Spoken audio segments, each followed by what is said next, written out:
Hey now, what is up everybody? My name is Mike Brown, aka Review King MB, and I am still doing my 31 days of horror movie reviews, and this is a movie that I've always heard about, always been curious about, but I've never watched it until right this very moment. I am talking about Jacob's Ladder. Jacob's Ladder is a 1990 film that was directed by Adrian Lyne. And the plot is we meet Tim Robbins. He plays Jacob Singer.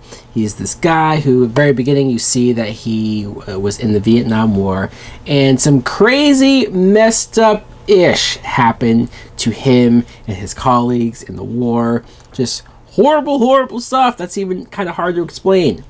And then he wakes up, so you see that he's not only going through PTSD of those events, but he's also dealing with, he's living with his girlfriend, and everything's going well until he starts to hallucinate. He starts to see things. And I'm not just talking about war stuff or the normal type of hallucinations, right? No, he sees demons. And I'm talking about stuff that it feels legit. It feels like it's really there. It's really going on. And then he starts to go back and forth between what's real. Is he really living with this woman who's his girlfriend? Or is he back with his wife and his son, who, I mean, we thought they might have, the son died and he left the wife, but no, then he wakes up and he's back with them. So you're in a complete mind F of a plot, trying to figure out what's exactly happening to this guy, what's going on. And when you find out what's going on, man, man, what I think of Jacob's Ladder is I can't. Saying that you enjoy a movie like this might sound weird or off or not quite make sense. I thought it was a very good movie, let's put it that way. I mean, you have Tim Robbins, who is a really good actor. I mean, I've probably seen him in other stuff, but other than this, Shawshank Redemption is what I think of the most when I think of him.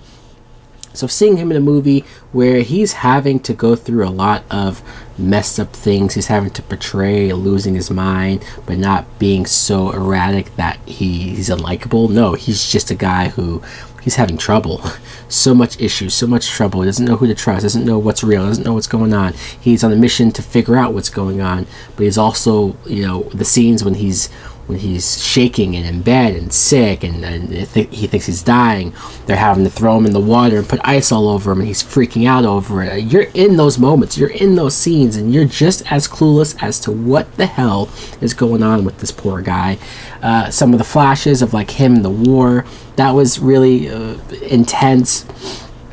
Bloody scenes, just, I mean, not throughout the movie, but just those moments in particular. His girlfriend, Jesse, is played by Elizabeth Pena. I really liked her because she was somebody who really no nonsense taking. I mean, she wasn't completely like cold or heartless, but she didn't want to deal with just craziness. You know, she was a little over it. She was kind of like, look, if this is going to be the situation, if you're just going to go crazy on me, then I'm done. I'm gone. But she was there for him when he needed it. And then, like I said, you don't know what's real and what's not. He tells Jesse that he was married and that he had a son who died. Then there's a moment when he wakes up and he's back with his wife and his son is alive. So you're like, whoa, wait, which is the dream and which is reality? His son is played by Macaulay Culkin, which I got a kick out of. Very young Macaulay Culkin, but even back then, he was a good actor. It was nice to see him, I guess, in those moments where clearly Jacob is connected with him. That means a lot, being able to spend more time with his son when we previously thought that he was dead.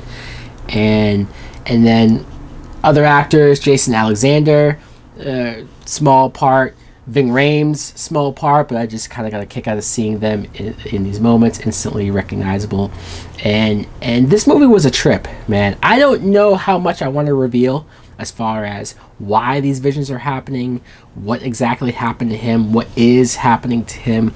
But it's a trip. It's something that I was trying to figure it out on my own. I was trying to see, like, well, maybe it's this, is it that? I'm usually good with being able to tell stuff out. I didn't see this coming.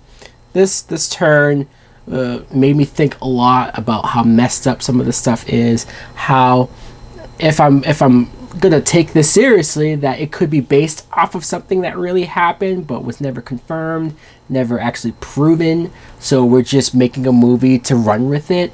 And so that's trippy. That's more crazy than anything else. I think the performances worked. I think the way that the story was presented, the back and forthness, the visions, the dreams, everything to make you feel just as trippy and just as confused as our main character was.